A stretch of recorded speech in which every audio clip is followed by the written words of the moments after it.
புதுக்கோட்டை மாவட்டம் திருமயம் தாலுகா வெங்களூரை சேர்ந்த ஜெகபர்லினா.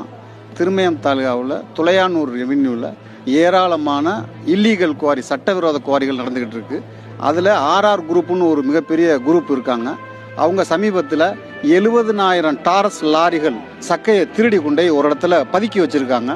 அது சட்டப்படி தவறு அப்படிங்கிறத உணர்ந்து நான் கலெக்டருக்கு மனு கொடுத்துருக்கேன், மைன்ஸுக்கு மனு கொடுத்துருக்கேன், ஆர்டிஓவை பார்த்துருக்கேன், டிஆர்ஓவை பார்த்துருக்கேன், எல்லாரையும் பார்க்குறேன். நான் 26ஆம் தேதி தாசில்தாருக்கு மனு கொடுத்தேன். நான் மனு கொடுத்த செய்தி தாசில்தார் எப்படியோ கசியை விட்டதுனால கிட்டத்தட்ட 40 லாரிகளை வச்சு இரவும் பகலுமா மறைச்சி வச்சிருக்க சக்கையை, திருடி வச்சிருக்க சக்கையை அள்ளி கொண்டே மீண்டும் குவாரிக்குள்ளேயே கொட்டிக்கிட்டு இருக்காங்க. நான் மீண்டும் தவறு நடக்குது, அந்த தவறை பிடிங்க, திருடப்பட்டிருக்க பொருட்களை அரசுடைமை ஆக்குங்க, திருடுகள் மீது நடவடிக்கைங்கன்னு மீண்டும் கேட்குறேன். அதிகாரிகள் என்ன சொல்கிறாங்கன்னா, இன்னும் 1 வாரம் பொறுத்துங்க, 10 நாள் பொறுத்துங்கன்னு சொல்கிறாங்க.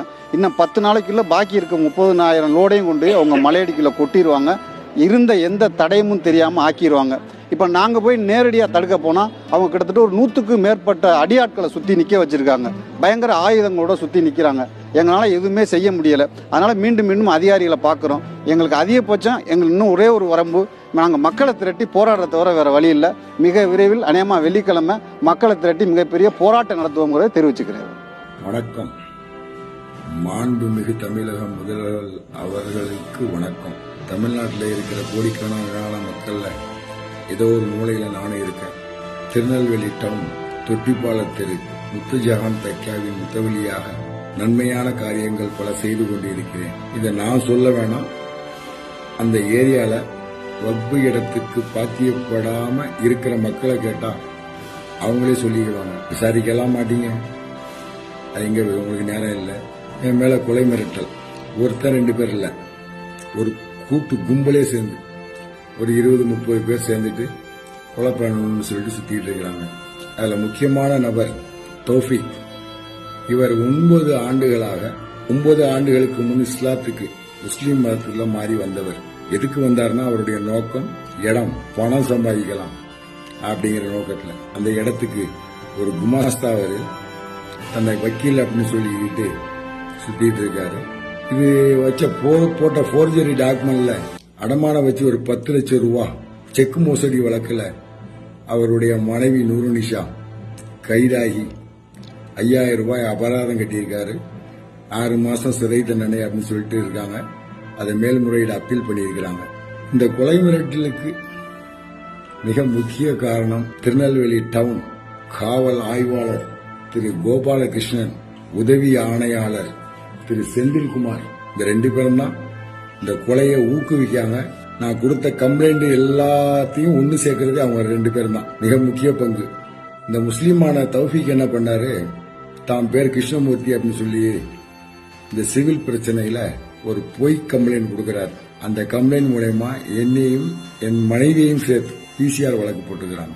இப்போ எனக்கு கொலை மிரட்டல் பயந்து ஓடிட்டு இருக்கேன். சாக போற நான் என்ன வேணாலும் பேச முடியும், பேசலாம், எப்படியும் கொண்டுருவாங்க அப்படின்னு தெரியும். பிரச்சனைக்கு வரேன். இந்த பிரச்சனை என்ன காரணம் அப்படின்னு பார்த்தா, ஒரு போர்ஜரி டாக்குமெண்ட் அமீர் பிவி எழுதி கொடுத்தவன் பாவம் ஒரு 85 வயசு கலவி சாவ போகும்போது அவ பேர்ல சேர்ந்து இவன் இந்த தௌஃபிக்குடைய கிரிமினல் வேலை அவன் பேத்திக்கு எழுதுமே போர்ஜரி டாக்குமெண்ட் போடுறான். இந்த டாக்குமெண்ட் அமீர் பிவிக்கு இந்த சொத்துக்கும் சம்பந்தம் இல்லைன்னு சொல்லிட்டு வட்டாட்சியர் மிக தெளிவாக அறிக்கை கொடுத்திருக்கார். இது சம்பந்தமாக வக்பு தீர்ப்பாயத்தில் 303/18 வழக்கு தொடர்ந்து நடைபெற்றுகிட்டு இருக்கு. இந்த 36 சென்ட் இடத்து பக்கத்துல டவுன் சர்வே ரிப்போர்ட்ல கூட 2010 வாங்கினதுல முத்துஜஹான் தைக்காவுக்கு பாத்தியப்பட்டதுதான் 2591 அப்படின்னு தெளிவா இருக்கு. இந்த 36 சென்ட்டுக்கு பக்கத்துல ஒரு 2.5 சென்ட் இடம் அவரும் போர்ஜரி டாக்குமெண்ட் போட்டாருன்னு அவர் மேல நான் வழக்கு தொடர்ந்து வக்போர்டு சார்பா வழக்கு தொடர்ந்து நம்ம வக்புக்கு சாதகமா தீர்ப்பாகி ஸ்டே வெக்கேட் பண்ணி மேற்படி இடத்துல இருந்தவங்க ஒத்துக்கிட்டு அவங்க இடத்த திரும்ப வக்போர்டுக்கே ஒப்படைக்கிறோன்னு எழுதி கொடுத்து போயிருக்காங்க. தோத்த கேஸுக்கு அவளுக்கு நஷ்டீடும் கொடுத்திருக்கேன். கோர்ட்ல வச்சு ஜட்ஜி முன்னாடி எழுதி வாங்கி அந்த வழக்கு விடுபட்டுச்சு. மேற்படி இடத்துல நான் ஒரு ஷெட் அமைக்க வக்புக்கு வருமானம் வேண்டும், அது ஏழைகளுடைய சொத்து, அதுக்கு வருமானம் வேணும்னு செட் அமைக்கும் போது இந்த தௌஃபீக் அலை கிருஷ்ணமூர்த்தி அப்படின்றவர் என்கிட்ட வந்து தகராறு பண்றாரு. போலீஸ் உடந்தையாது. அப்போவே நான் என்ன பண்றேன், அவர் மேல ஆய்வாளருக்கு நேரடியா ஒரு மனு கொடுப்பேன். 9/12 வாங்கிட்ட ஆய்வாளர் அது என்ன பண்ணான்னு தெரியல. திரும்ப 10ஆம் தேதி ரீசெட் தபால் அனுப்புறேன். இதுக்கு இது நாள் வரைக்கும் எந்த நடவடிக்கையும் மேற்கொள்ளப்படல. ஏப்ரல் 17ஆம் தேதி 2023 நீதிமன்ற உத்தரவு ஸ்டே வெக்கெட் ஆயிருக்கு. ஸ்டே நீதிமன்றத்தில் இருந்து ஆர்டர் வாங்கியிருக்கேன்.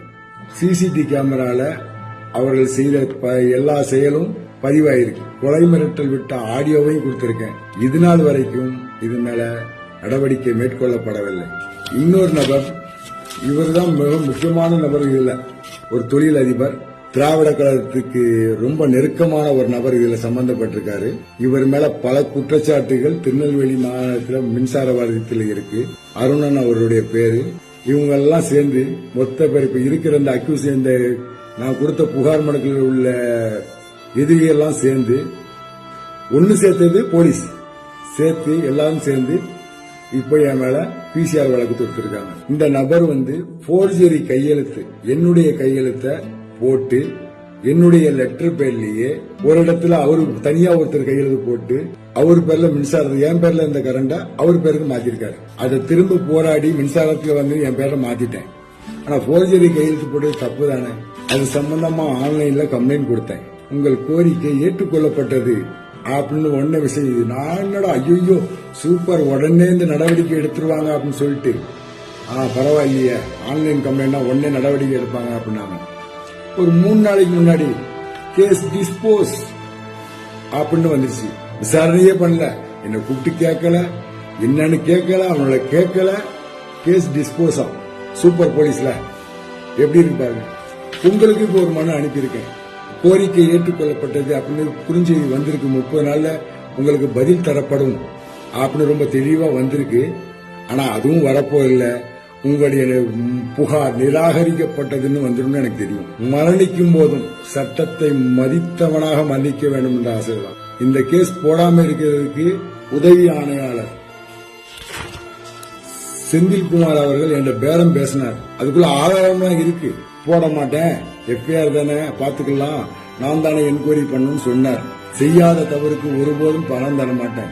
அந்த பணம் ஏழைகளுக்கு கொடுத்தாலும் கொடுப்பேன், உனக்கு தர மாட்டேன்னு சொல்லிட்டு போயான்னு சொல்லிட்டு வந்துட்டேன். இப்போ ரொம்ப மும்முரமா என்னை கொலை செய்திருவனு எனக்கு வக்காலத்து வாங்குற வக்கீலுடைய தகப்பனாருக்கு போன் பண்ணி தௌஃபீக் போன் பண்றான், மிரட்டுறான். இவனை கேட்கறதுக்கு இங்க ஆளே கிடையாது. நீங்களும் கேட்க போறது இல்ல. நன்றி. வாழ்க வளத்துடன். வாழ்க தமிழகம். வாழ்க தமிழக மக்கள்.